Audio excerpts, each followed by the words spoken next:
warahmatullahi wabarakatuh. Bismillahirrahmanirrahim. Pada kesempatan kali ini kami dari Majelis Syuhab akan menyampaikan sosialisasi tentang pemilihan bupati dan pemilihan gubernur Jawa Timur.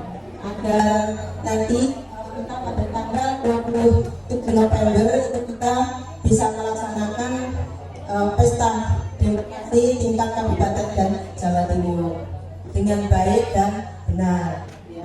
Untuk mempersingkat waktu, sosialisasi ini akan disampaikan oleh Ibu Nur Mazidah, nanti akan menyampaikan materinya. Untuk itu kami persilakan Bu Nur Mazidah.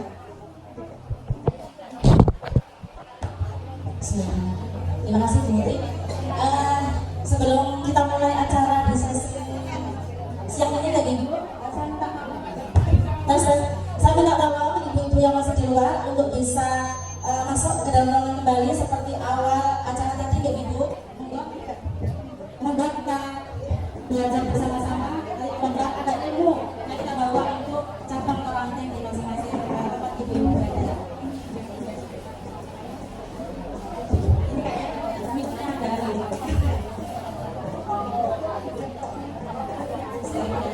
Assalamualaikum warahmatullahi wabarakatuh. Yang saya hormati Ibu Pimpinan Harian dan Ibu-Ibu PDA Kabupaten Gresik, Ibu-Ibu PCAS Kabupaten Gresik yang berbahagia. Alhamdulillah, puji syukur kepada Allah SWT. Pada hari ini, siang hari ini, kita bisa berkumpul bersama untuk bersilaturahim dan belajar bersama-sama.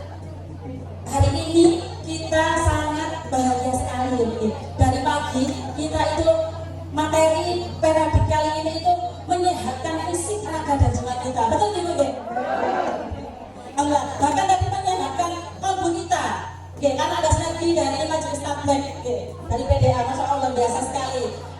Salam semoga tetap tercurahkan kepada Ustaz kita Nabi Muhammad SAW yang telah memberikan penerangan dan ilmu. Mohon maaf, Ibu, saya mohon izin berdiri ya. Baik, saya ingin menyapa dulu ini ibu-ibu. Ini tadi kan sudah makan, sudah sholat, sudah nambah hidup, tambah cantik, pasti tambah semangat dan bahagia tentunya. Saat ini apa? Ibu-ibu, saya ini kalau kompaknya ibu PCA kompak Kabupaten Gresik ya. Assalamualaikum warahmatullahi wabarakatuh. Alhamdulillah, ternyata semangat habis makan ini. Mudah-mudahan tidak kapok. Baik, alhamdulillah Majelis Tabligh PDA Gresik pada kesempatan ini diberikan mandat oleh pimpinan harian PDA untuk menyampaikan sosialisasi Pilkada serentak tahun 2024. Majelis Tabligh selama beberapa bulan kemarin, alhamdulillah menghadiri beberapa undang-undangan yang diadakan oleh Kamiku dan Bawaslu. Kami semua bergantian, baik Bu Nurbayati, Bu Mutri, kemudian Bu Ratna, Bu Eka, dan saya berbagi tugas untuk menghadiri undangan dari beliau-beliau penyelenggara Pilkada serentak nanti. Pada kesempatan ini kami ingin berbagi kepada Ibu PCA semuanya agar nanti harapannya bisa menyampaikan di cabang sampai nanti masing-masing. Ibu ya, siap Ibu? Ya, baik. Tahapan dan jadwal pemilihan Pilkada tahun 2024 berdasarkan peraturan KPU nomor 2 tahun 2024 pasal 21 ayat 8 Undang-Undang Pilkada disebutkan bahwa pemungutan suara serentak nasional dalam Pilgub, Wagub, Pilgub dan Wabub serta wali kota dan wakil wali kota di seluruh wilayah NKRI dilaksanakan serentak pada bulan November 2024. Nah, ibu-ibu, tentunya tidak tahu semua ya, tadi sudah disebutkan tanggal pelaksanaan pemungutan suara tanggal berapa Ibu? Ternyata cerdas semuanya di Aisyah. Tepuk tangan di Aisyah. Alhamdulillah. Biar semangat dan tahu ya. Next. Nah, di dalam Undang-Undang Nomor 2 tahun 2004 ini Ibu, di situ next halaman berikutnya. Di situ ya disebutkan jadwal mulai dari penetapan undang-undang sampai pendaftaran, kemudian pembangunan syarat administrasi, penetapan calon sampai pemungutan suara dan rekapitulasi suara sampai penetapan calon tetapnya nanti itu sudah terjadwal di tanggal dan bulan yang sudah ditetapkan oleh KPU. Nah, next.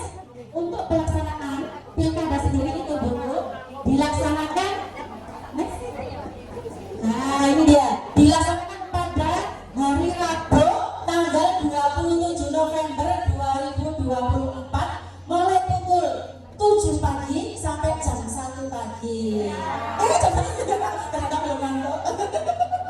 Terus kali jam 1 siang. Berarti dia buktinya ini belum ngantuk. Nah ini perlu dicatat ibu ya. Biasanya ibu-ibu itu kalau dapat surat, dan apa DPT itu kan ada surat nanti ya. Itu dicantumkan jamnya bu. Mohon ini jadi perhatian, biar ibu tidak terlalu menunggu lama di sana. Kemudian next, nah ini lembaga pemilihan pemilu. Lembaga penyelenggara pemilu itu siapa? Yaitu DKPP. Kemudian KPU dan Badan Pengawas Pemilihan Umum atau Bawaslu. Next, peserta pemilu. Nah, peserta pemilu itu bisa berasal dari perseorangan. Kemudian yang kedua, peserta usulan partai politik atau gabungan partai politik. Begitu ya. Next, nah ini bu, di pilgub ini nanti kita ada di pilgubnya ada 3 kontestan. Kemudian di pilgubnya kita ada 1 kontestan. Tapi alhamdulillah KPU memberikan ruang aspirasi kepada masyarakat yang menghendaki adanya kotak kosong. Jadi suara-suara itu diaspirasi oleh KPU, disediakan kotak kosong. Nah saya tahu ibu-ibu ini juga saya cerdas ya. Dari 3 kontestan pilgub dan cawagup, mohon next. Terus next. Nah ini ya pilgub ini ya 3 calon kontestan ini beserta yang pilgub gitu ya. Ada nomor 1, nomor 2-nya itu kotak kosong. Pasti ibu Aisyah yang cerdas. Kami berharap bisa mencari informasi. Alhamdulillah kemarin Bu Nur Hidayati dan Bu Eka punya kesempatan sama Bu Ida, Bu Ida, Bu Hidayah sama Bu Ulfa untuk mendengarkan pemaparan langsung dari 3 kontestan calon gubernur dan wakil gubernur Jawa Timur ini Bu.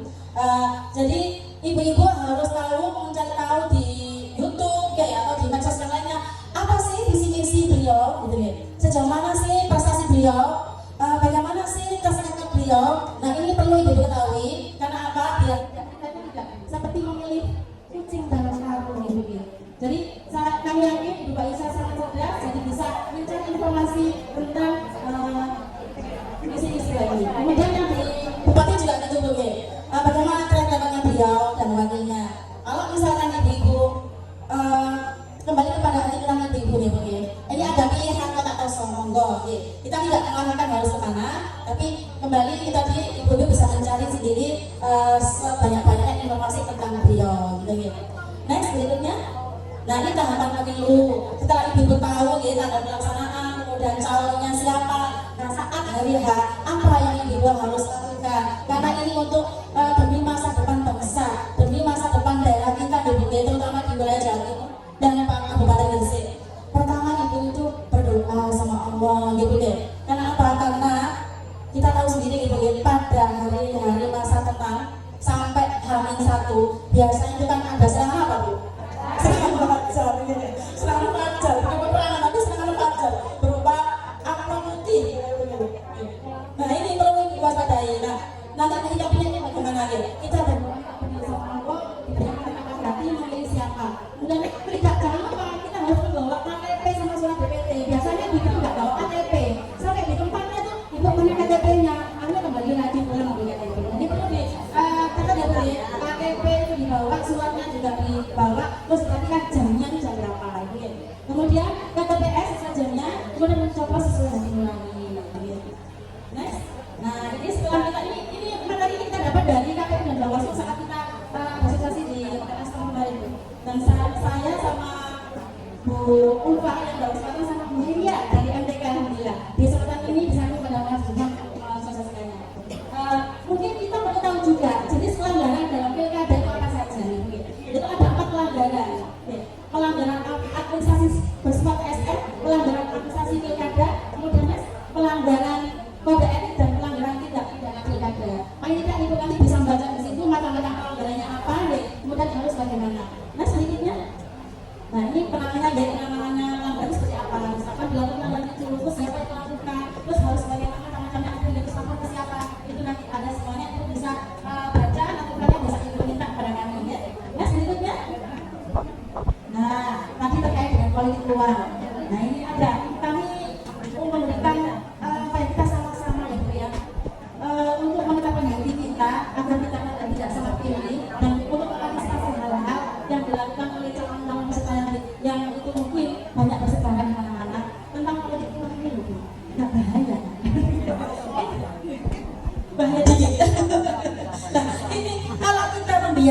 bisa pertama mencederai demokrasi, kemudian membiarkan nanti pemerintahan itu tidak bersih, akhirnya munculnya banyak praktek KKN itu di mana-mana, dan itu saya alami sendiri gitu. Karena kan saya kalau sering dulu bersama ibu pejabat itu kalau mendengarkan kata-kata itu, wah gitu. Nah selanjutnya, nah ini monggo nanti untuk memantapkan kita di dalam Al-Quran hadis itu disebutkan bagaimana bahannya menangkali dampaknya seperti apa.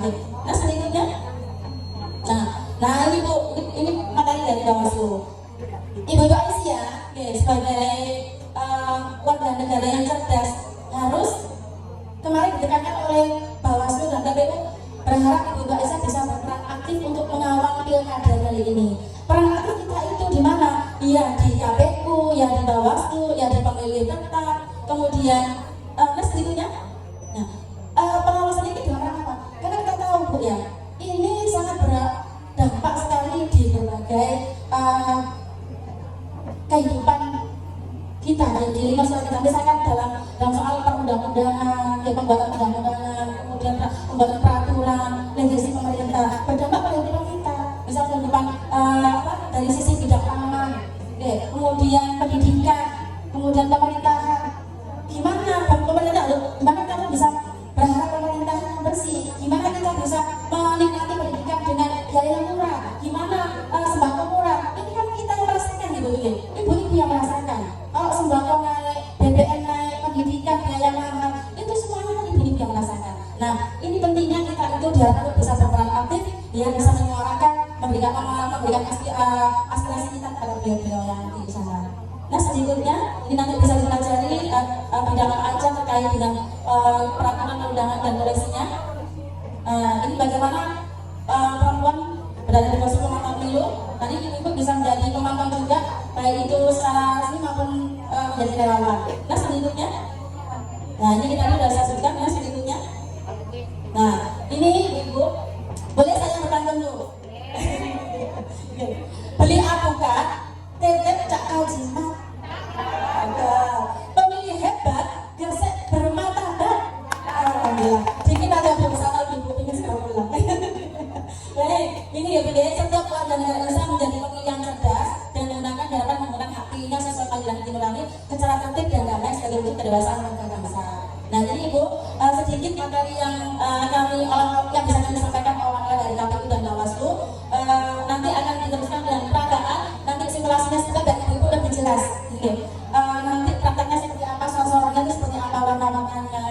Itu nanti bisa dijelaskan oleh tim kami. Monggo Bu Ratna dan Bu Eka. Ibu, selanjutnya kita praktekkan atau simulasi untuk kertas suara. Ya. Karena baru kali ini ya, kalau saya di Gresik itu baru kali ini bahwa calon itu satunya kotak kosong. Biasanya ada 2, ada 3 begitu ya, baru kali ini kotak kosong. Kami persilakan Ibu dibantu. Untuk yang pertama simulasi pilihan gubernur. Nah, pilihan gubernur ada 3 calon. Ya, calon yang pertama seperti itu, yang kedua dan yang ketiga.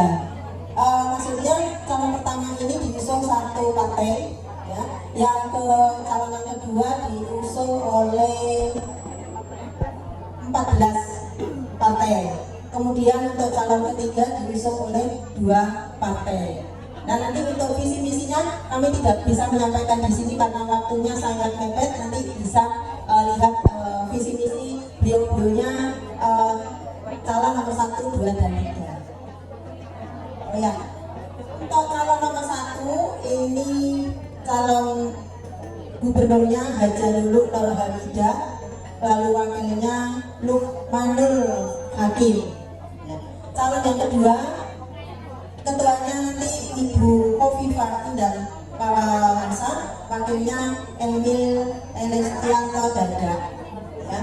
Untuk calon yang ketiga, Ibu Tri Risma Haryani, kemudian wakilnya Bapak Zainul Azhar Asunta Gus. Nah, ini nanti ibu-ibu perlu dicermati. Kalau nanti menemukan kertas suara mau nyoblos itu ternyata tidak dikembalikan lagi ke petugasnya. Jadi itu tidak dicoblos gitu ya Ibu. Kemudian simulasi atau contoh pemilihan Ibu Bupati ya, monggo. Nah Ibu, sangat jelas sekali ya, tadi juga sudah disampaikan di PPT. Ini calon yang pertama Bapak Fandi Ahmad Yani, kemudian wakilnya Dr. Aslukul Alif, yang kedua calonnya adalah kotak kosong. Nah ini mungkin Ibu bertanya-tanya ya, kalau yang jadi nomor 1 jelas ada orangnya, tapi kalau nanti yang menang di kotak kosong bagaimana? Ya, bagaimana? Tetap nanti ada calonnya ya, istilahnya itu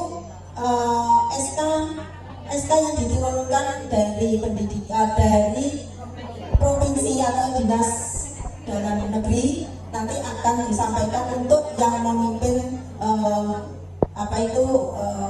bupati yang di Gresik, dan itu waktunya nanti ditentukan, tidak seperti yang sudah ada nama calonnya ya. Jadi waktunya itu sifatnya nggak sementara ya gitu, tidak sampai 5 tahun jadi tugasnya.